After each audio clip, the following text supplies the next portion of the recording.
자, 빌레몬서입니다. 빌레몬서. 빌레몬서 한 장이죠? 읽어보셨나요? 네, 뭐 안 읽어보셨어도 새로운 건 아니기 때문에 놀라진 않습니다. 빌레몬서 한 장이지만 읽어보신 분은 알겠지만 내용이 좀 어때요? 어떤 분들은 이게 왜 성경에 들어오지? 이렇게 좀 느끼신 분도 있어요. 예수님에 대한 이야기도 별로 없고, 그렇죠? 그리고 이게 왜 중요하다고 이게 이렇게 굳이 성경에 들어왔을까라고 할 정도로 그렇게 내용적으로 좀 이렇게 어떤 공헌과 어떤 가치가 있는 거지 이렇게 생각하실 수도 있겠습니다. 감옥에서 썼죠, 그죠? 또 빌레몬서 읽으시면서 느꼈던 점, 빌레몬서 용서함, 그죠? 오네시모 등장인물이 누구죠?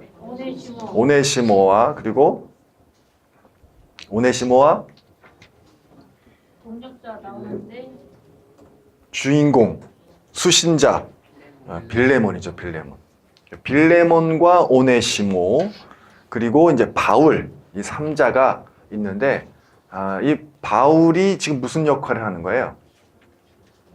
중재 역할을 하는 거예요. 그럼 빌레몬과 오네시모의 관계는 무슨 관계인가요? 종과 주인의 관계죠. 종과 주인의 관계. 오네시모가 도대체 무슨 일을 했길래 지금 바울이 중재를 하는 걸까요? 응? 도망 나왔어요. 그죠?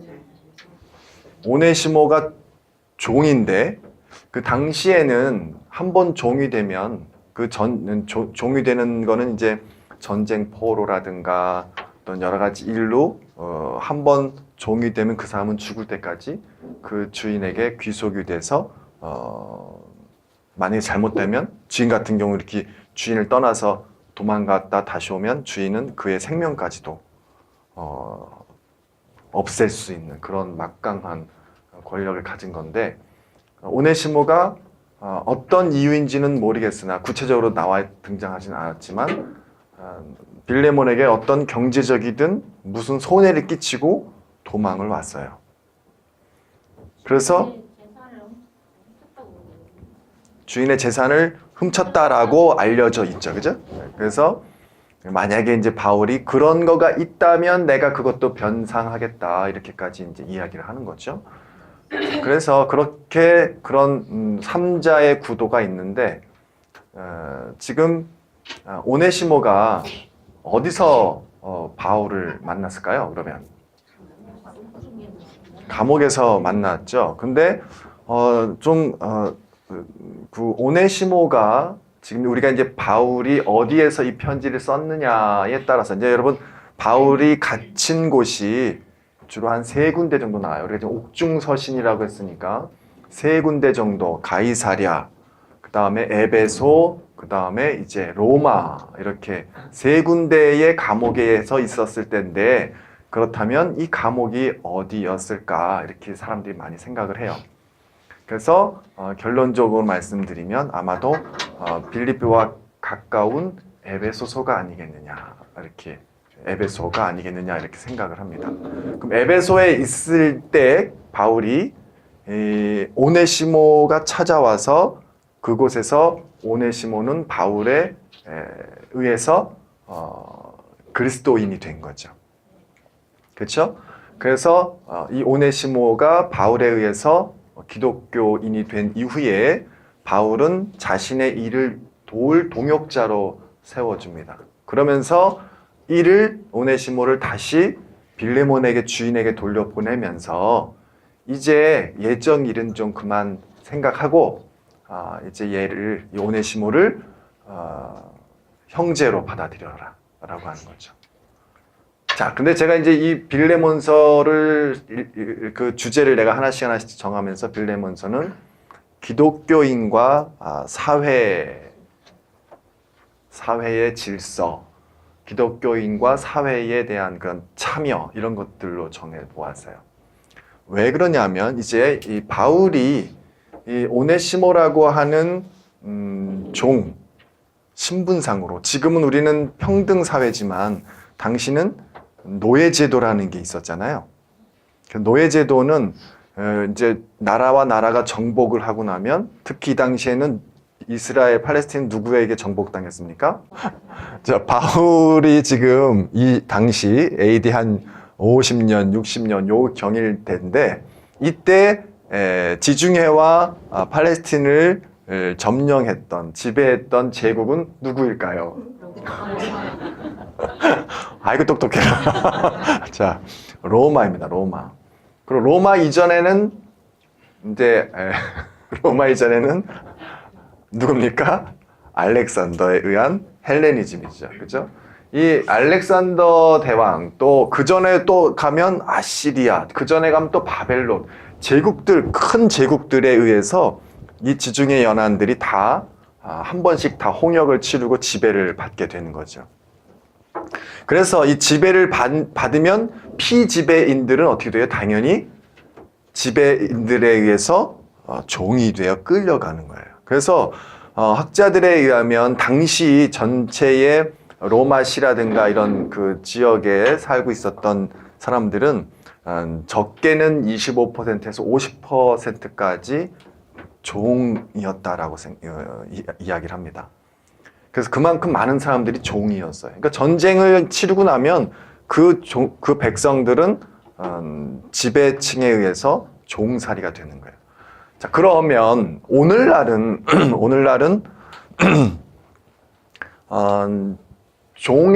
노예제도가 없지만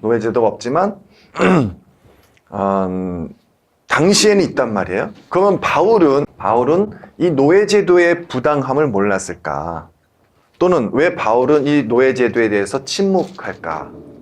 라는 것에 대해서 우리가 한번 생각해 볼 필요가 있겠죠. 그래서 기독교인과 사회 참여 또는 사회 제도에 대한 문제들도 한번 우리가 이 빌레몬서를 통해서 살펴볼 수 있고요. 왜 바울은 노예제도에 대해서 지금 이제 오네시모와 빌레몬의 관계에 있어서 빌레몬에게 뭐라고 표현합니까? 오네시모를 자유인으로 풀어줘라 이런 말은 하진 않아요. 그죠? 그러니까 구조는 빌레몬한테 편지를 쓰면서 오네시모를 용서하고 받아주거라. 그리고 한 형제자매로 생각하라라고는 하지만 노예제도 자체를 없앨 것으로 또는 부정하거나 또는 이렇게 파기할 것으로 뭐 그런 운동을 하거나 그러지는 않는다는 거죠. 그래서 그러한 것들에 대해서 우리가 한 번 더 생각해 볼 왜 그랬을까라고 하는 거. 링컨 대통령 같은 경우는 이제 노예제도를 없앴잖아요. 그죠? 예, 그런 적극적인 차별과 또는 사람들에 대한 어떤 불평등에 대한 것들을 한 번쯤 왜 성경은 또 바울은 이렇게 답하지 않을까? 여러분 어떻게 생각하세요? 이 질문에. 왜 바울은 이 부당한, 분명히 하나님 앞에서는 모두가 다 한 형제 자매인데 왜 이 제도에 대해서 왜 침묵할까? 또는 그냥 받아들일까? 우리 만약에 바울이 그렇게밖에 할 수 없었던 이유가 있다면 아까 지금 말씀드린 것처럼 로마라고 하는 큰 제국이 지금 그 지중해 연안을 다 다스리고 있었는데 지금 바울이라고 하는 한 작은 사람이 복음을 전하는 것이 목적이죠. 그죠? 거기에 목적이 있는데 지금 큰 제도와 싸우면서 이것을 하는 목적은 바울이 거기까지는 못 가는 거죠. 한계죠. 어떻게 보면 바울이 지금 갖고 있는 그 사회적인 또는 정치적인 또는 당시의 그러한 여러 가지 지배와 피지배의 그런 구조, 그런 상황 속에서 할 수 있었던 것은 바울은 노예 제도까지는 아니더라도 그리스도 안에서 한 형제 자매로 받아들여라 라고 하는 것까지만 해도 바울에게 있어서는 굉장히 큰 할 수 있는 만큼은 최선을 다한 게 아닐까 이런 생각은 들어요. 자, 그런 의미에서 한번 우리가 빌레몬서를 한번 조금씩 더 들어가 보도록 하겠습니다. 자, 저자부터 저자 시기 장소를 보면 한 장으로 된 사도 바울의 이 작은 서신은 빌립보서와 많은 점에서 유사성을 보여주어서 아주 뭐 대표적인 유사성이 이제 옥중 서신이라는 거죠. 그래서 우리가 한번 빌레몬서 보면 1장 1절에 보면 그리스도 예수를 위하여 갇힌 자 된, 그죠? 그리고 8절에도 그렇게 돼 있어요. 9절에도 나이가 많은 나 바울은 지금 또 예수 그리스도를 위하여 갇힌 자 되어서 10절에도 갇힌 중에서 낳은 아들 오네시모를 위하여 내게 간구하노라. 그 다음에 13절도 그를 내게 머물게 있게 하여 내 복음을 위하여 갇힌 중에서 이렇게 표현하죠. 그래서 여러 번 갇혔다라고 하는 상황을 이제 표현합니다. 그래서 우리가 지난 시간에 빌립보서 했었죠?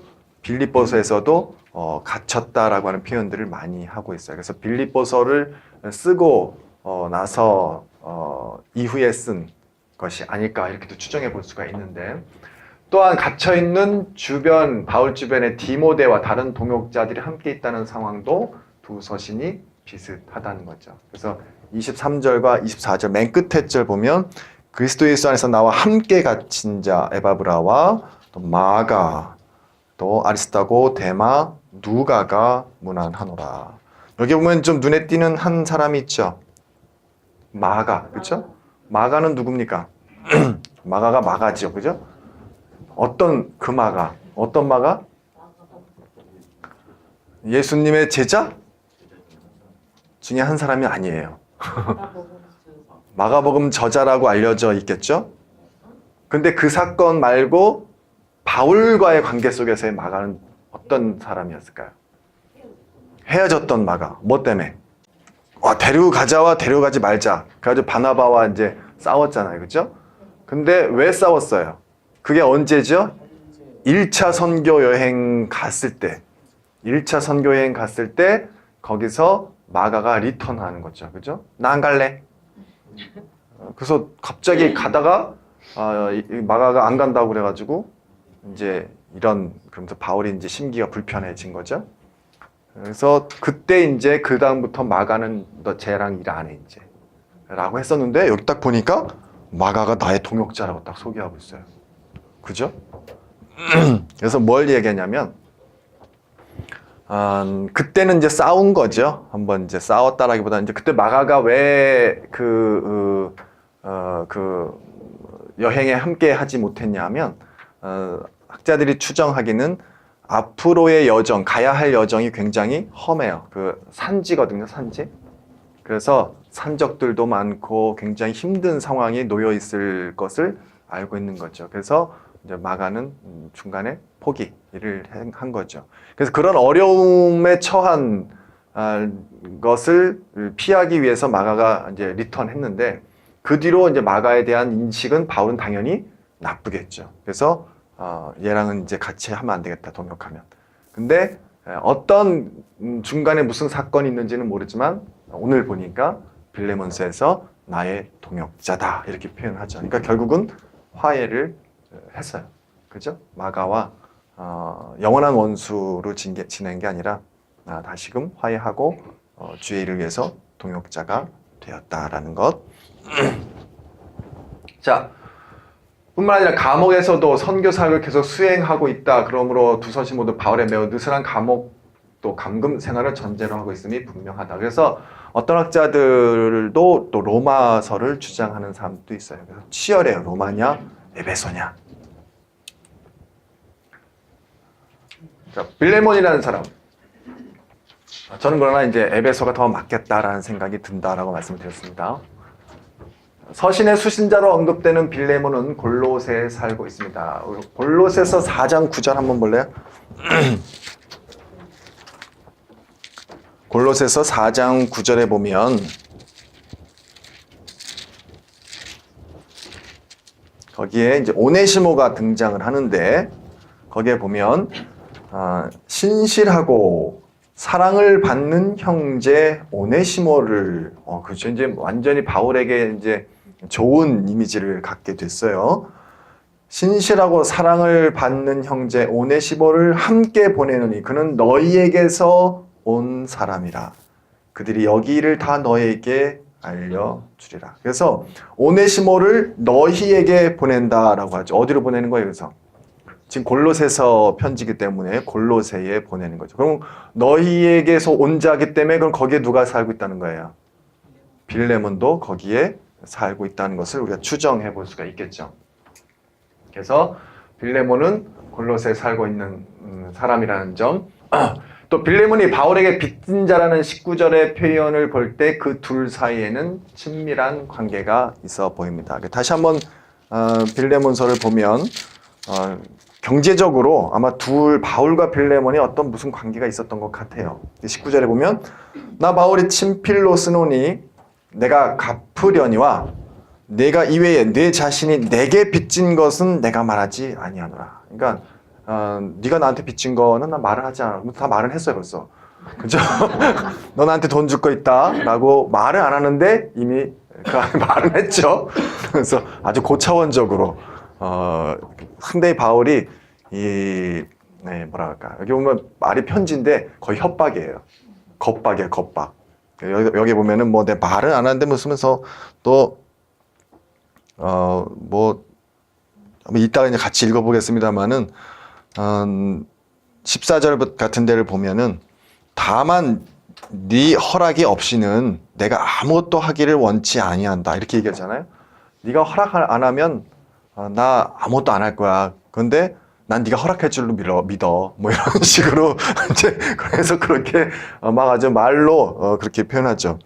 그러면서 다만 내 승낙이 없이는 내가 아무것도 하기를 원하지 아니하노니 이는 너의 선한 일이 억지같이 되지 아니하고 자의로 되게 하려 함이라.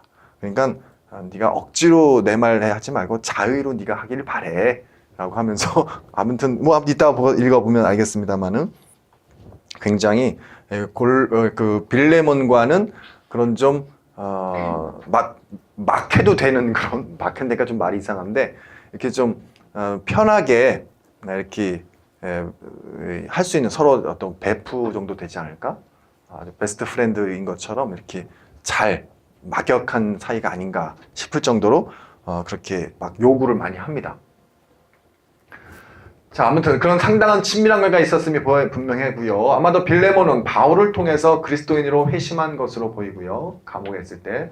또 빌레몬은 부유한 사람으로서 그의 집을 교회 회당 또는 회집 장소로 내놓아서 가정교회를 뒷바라지하는 좋은 그리스도인이었다라고 하는 것을 볼 수가 있죠. 2절에 보면 자매 아비아와 우리와 함께 병사된 아키포와 내 집에 있는 교회에 편지한다. 이렇게 그 집에 교회가 있다는 거죠. 내 집에서 모여서 함께, 그러니까 가정교회 같은 자기의 집을 이렇게 내놓은 거죠.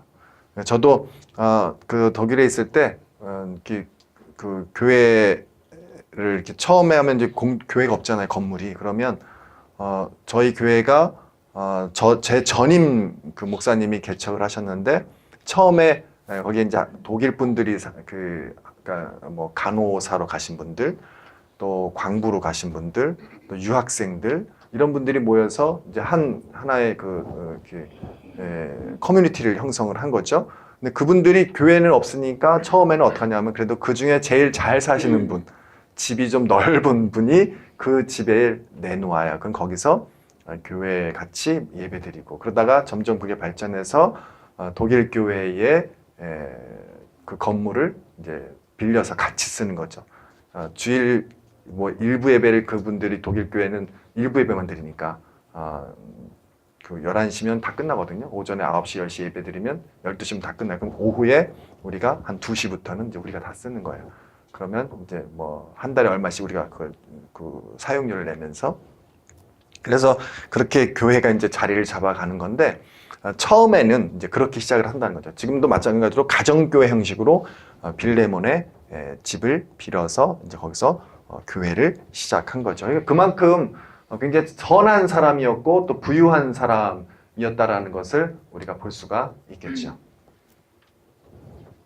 자, 빌레몬은 그런 사람이었는데, 자, 기록 동기, 빌레몬서를 쓰게 된 동기는 뭘까? 바울은 빌레몬을 형제와 동역자로 이렇게 부르죠. 1절에서. 그래서 빌레몬의 종이었던 오네시모가 주인의 재산을 훔쳐서 도망 나왔다가 로마에서 바울을 만나서 그리스도인으로 회심한 것 같다. 그래서 로마라고 하는 것은 아마도 바울이 로마에서 감옥에 갇혀 있다라고 전제한다면 로마가 될 수 있겠죠. 반면에 감금 장소가 에베소였으면 에베소가 될 수가 있는 겁니다. 이건 이제 로마로 가정했을 때 로마를 만났다라고 하는 거예요. 그래서 바울을 만나서 그리스도인으로 회심한 것 같고요. 도망 나온 노예는 잡히면 그에 합당한 처벌을 받아야 하는데 심한 경우에는 처형될 수도 있습니다.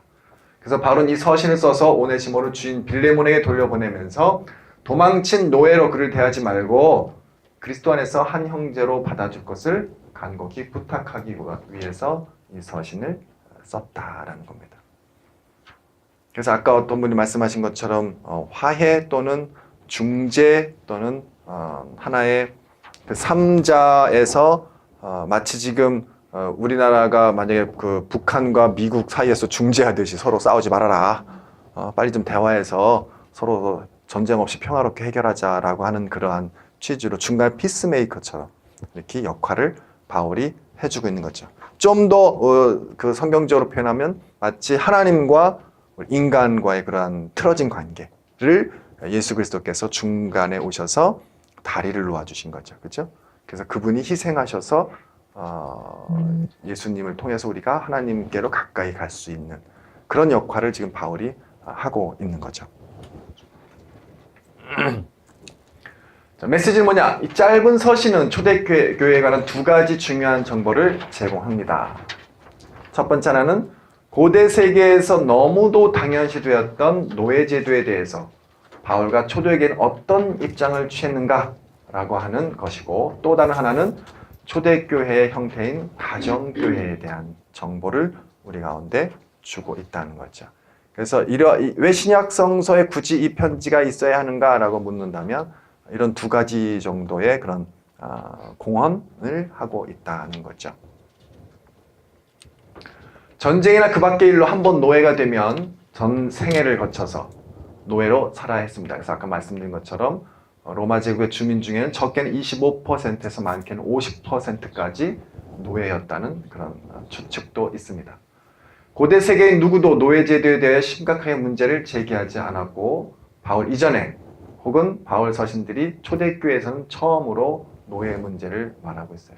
그러니까 당시에는 너무나 당연한 거니까. 노예는 우리 마치 조선 시대 전까지만 해도 노예와 그 계급 제도죠. 이렇게 지금도 인도는 아마 법적으로는 사라졌지만 이런 제도가 있잖아요, 그렇죠? 브라만 등등 해가지고 이렇게 쫙 보이지 않는 그러나 그런 제도에 대해서 처음으로 바울이 이제 노예 제도에 대한 또는 그것도 언급이 있는 거죠. 근데 오늘날도 어찌 보면 우리는 보이지 않는 그런 신분제도 속에 살아가고 있는 게 아닌가 생각이 들어요. 오늘날도 어떻게 보면 나타나고 있는 그런 건 없지만 예를 들면 돈 있는 사람은 죄를 져도 유전 무죄, 무전 유죄 그런 거죠. 그죠? 그래서 그런 것들을 보면 좀 속상하죠. 그죠? 보이지 않는 어떤 사람은 빵 한 조각을 훔쳐도 감옥에 가가지고 있어야 하는데 어떤 사람은 수십 수백 억 원을 해먹어도 뻔뻔하게 잘 살고 있는 걸 보면 이게 이런 보이지 않는 그러한 계급 또는 어떤 특권 이런 것들이 있다는 거죠. 그러니까 그런 것들에 대해서 좀 빨리 그런 것들도 법 앞에 평등한 모든 사람들이 똑같은 권리를 가질 수 있는 그런 세상이 빨리 와야죠. 자, 어쨌든 이 당시에는 바울이 살던 시대에는 그래도 이 정도까지 한 것만으로도 굉장히 파격적인 것이다 이런 거죠. 초대교회에서는 세례를 통해서 고대 세계의 종교적이고 사회적인 기본 차이들이 사라지고 모든 믿음의 사람들은 그리스도 안에서 동등한 존재라는 고백이 일어났다. 그래서 여러분 우리 한국에도 기독교가 처음 들어왔을 때 물론 천막만 이렇게 남자 여자 이렇게 남녀 7세 부동석이란 말 들어봤어요? 우리 젊은 백성들 들어봤어? 들어봤구나. 남녀 7세 같이 앉아 있으면 안 돼요. 그죠? 근데 요즘 같이 앉아 있네? 부부만 괜찮아요. 그래서 교회당, 예배당에도 이렇게 딱 천막에 쳐가지고 여기는 남자들, 여기는 여자들. 이렇게 예배를 드렸죠. 그렇게 예배를 드렸는데, 그나마, 물론 교회에 오면, 그때도 우리 그 조선시대에도, 같이 주인이라고 표현한, 뭐라고 표현합니까? 이 양반과 이제 천민이잖아요. 그 같이 와서 예배 드렸잖아요. 근데 그렇게 이름까지는 기억하지 못합니다만은 천민이 장로가 되고 그 집 주인이 이제 집사가 되고 나중엔 또 천민 중에서 목사가 되고 이렇게 신분의 이제 변화가 일어나기 시작을 하는 거죠. 왜냐하면 그리스도 안에서는 다 누구나 평등하기 때문에 그래요. 그래서 신분제도가 먼저, 차별제도가 먼저 기독교가 들어가면 폐지가 되고 그 안에서 조용한 혁명들이 일어나는 거죠. 그래서 그 시대에도 초대교회 당시에도 세례를 받으면 그런 고대 세계의 종교적이고 사회적인 기본 차이들이 사라지게 되는 거죠. 그래서 누구나 그리스도 안에서 한 형제요 자매가 된다는 거죠. 그런 면에서는 굉장히 그때 당시에는 파격적인 그런 지금 우리나라가 미투라고 하는 그러한 그것도 하나의 물결처럼 혁명처럼 이렇게 세상을 바꾸는 그죠? 그런 하나의 과정 속에 있잖아요. 지금까지는 밑에 수면에 가라앉아 있고 어찌 보면 그 억압과 착취와 이렇게 그 당해도 가만히 있어야만 하는 그런 상황인데 이제는 조금씩 그런 것들이 드러나면서 평등한 세상으로 나아가는 하나의 하나의 혁명이죠. 이것도 하나의. 그런 것들이 이런 과정을 거치게 되면 점차 어떻게 되냐면 세상이 더 나아지는 거예요. 더 나아지는 거죠. 이렇게 평등한 존재로서. 그러니까 지금도 여성들이 당하는 그러한 불평등한 요소들이 많이 있잖아요. 보이지 않는 암암리에 그런 것들이 이제 조금씩 그 과정을 겪으면서 사회가 발전하면서 진정한 평등한 사회로 나아가게 되는 거죠. 우리 지금도 우리가 그 좋은 시대에 살고 있지만 좋은 시대라고 나아진 세상에 살고 있지만 바라는 것은 우리 자녀들 또는 우리 후손들이 살아가는 세상은 좀 더 좋은 세상을 우리가 남겨줘야 되지 않는가, 물려줘야 되지 않는가 그런 생각을 해봅니다. 그래서 있는 자든 없는 자든 서로 균등한 기회. 여러분 어제인가 그제 보니까 뭐 강원랜드 거기에를 공공기업이잖아요. 공기업인데 거의 거의 200명인가 뭐 채용이 다 아는 사람들 이런 게 각 공공기업에 굉장히 많다는 거잖아요. 이게 그러면 같이 시험 본 사람들은 뭐가 되는 거죠? 그렇죠? 같이 열심히 준비했는데 그 사람들은 줄이 없어서 흔히 얘기하는 이 배경이 없으니까 그 사람들 그냥 떨어지는 거예요. 그런 걸 보면 얼마나 안타까워요. 그런 걸 직접 경험을 하거나 당한 피해자인 경우에는 정말 마음이 낙심되고 인생이 바뀌어지는 거잖아요. 그런 게 너무 비일비재한 거죠. 그러니까 그렇게 해서 청년들이 당하는 그 상실감은 굉장히 큽니다. 자, 바울은 고린도전서 7장 21절, 24절에서 교회 안에서 고백된 그리스도인의 자유가 사회적인 시위로 나타나는 것에 대해서는 경계합니다. 한번 읽어볼까요? 고린도전서 7장 21절.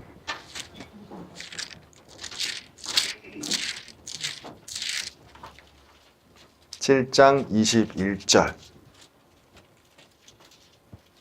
한번 읽어보겠습니다. 시작.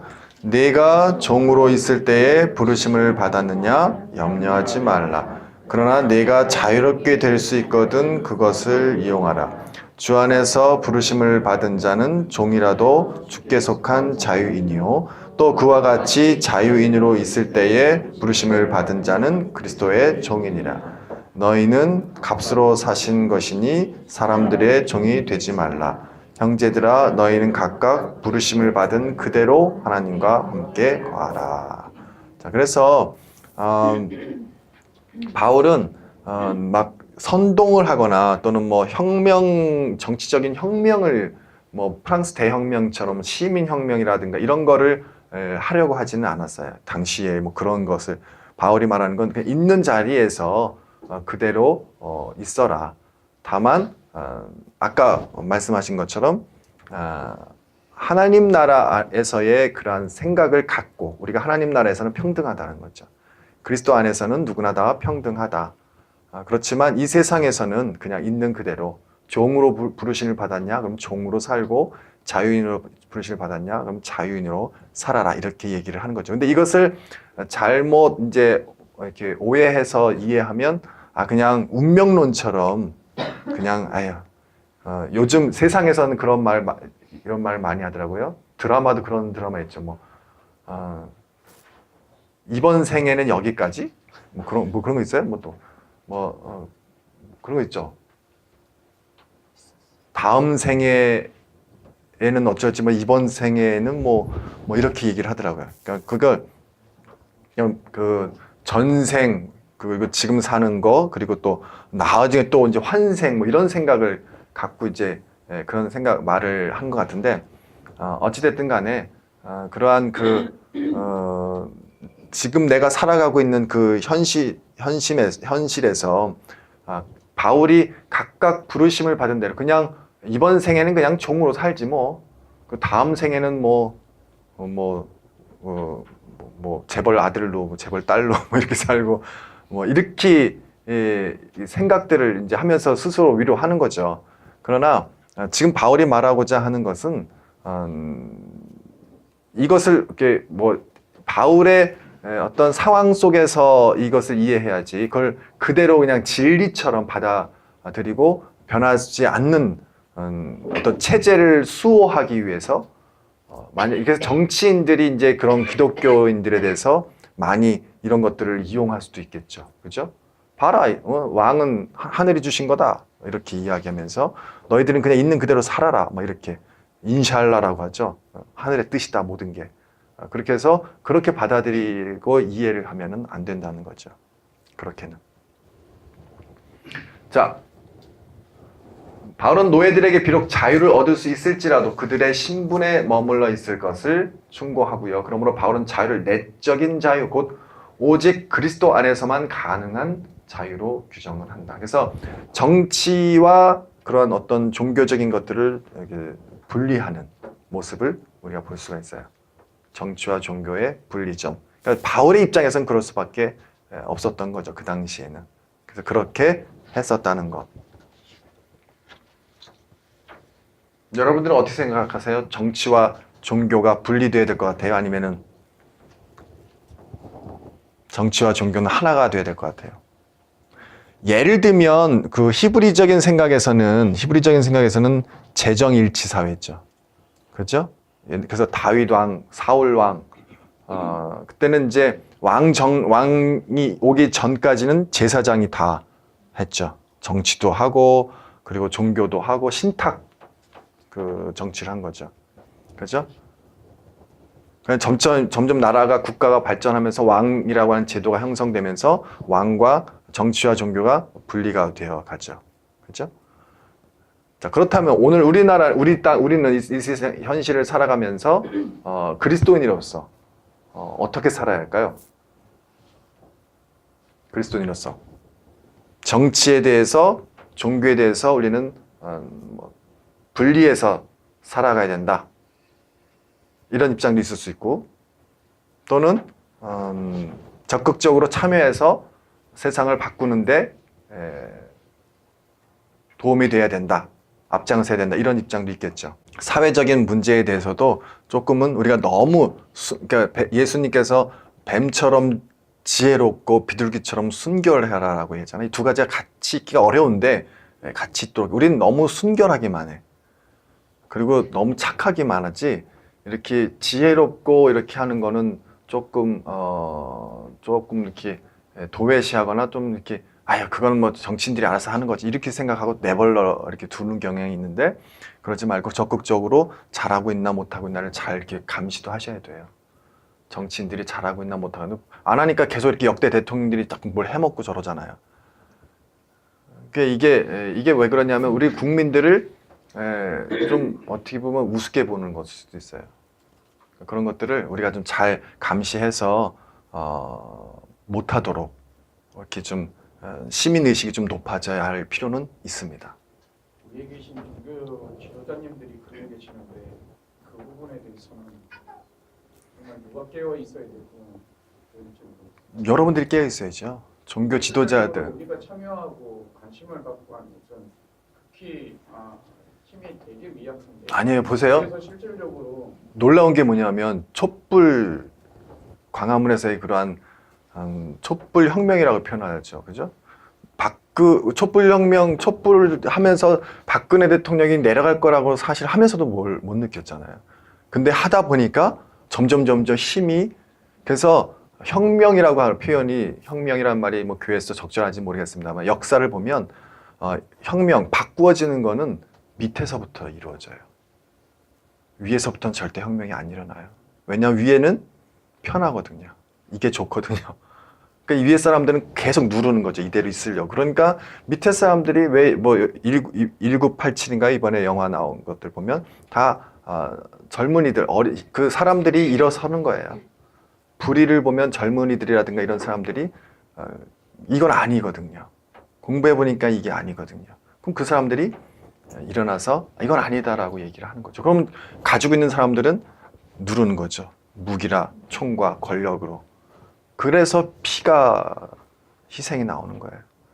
근데 그런 과정 속에서 우리 교회와 그리스도인들은 어느 편에 서야 되는가, 어디에 서야 되는가, 그런 것들은 우리가 잘 생각해서 그렇다고 바울처럼 적극적으로 나가서 거리에 나가서 돌멩이 들으라는 말은 아니지만 의식은 갖고 있어야 돼요. 그런 의식은 그래서 너무 이렇게 정치의 문외한으로 이렇게 있어서도 안 되고요. 자, 빌레몬은 오네시모를 육신으로나 주님 안에서 형제로 인정하고 받아들여야 합니다. 이로써 사도는 빌레몬으로 하여금 고대 세계의 가정에서 통용되었던 사회적 조직을 깨뜨리고 법적으로는 여전히 노예의 신분 남아있을지라도 오네시모를 사랑하는 형제로 받아들이도록 요청합니다. 빌레몬에 따르면 그리스도인의 자유는 사회적인 질서에 대한 반항이 아니라 먼저 교회 안에서 성도들 사이에 구체적으로 실현되어야 하는 자유입니다.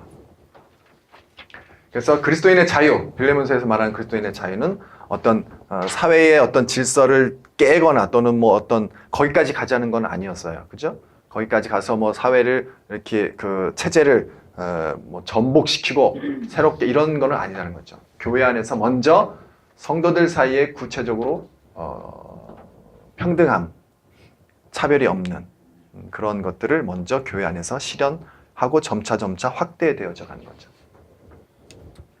빌레몬서는 가정교회라는 초대교회 조직 형태에 대해서 알려줍니다. 또 가정교회는 초대교회 선교의 중심이었고 종교적인 삶을 비교적 방해받지 않고 실천할 수 있는 곳이었습니다. 또한 가정교회는 고대 세계의 가부장적 질서와 세계관을 깨뜨리고 그리스도 안에서 모두가 하나라는 새로운 질서를 구체적으로 실현할 수 있는 장소다. 그래서 교회는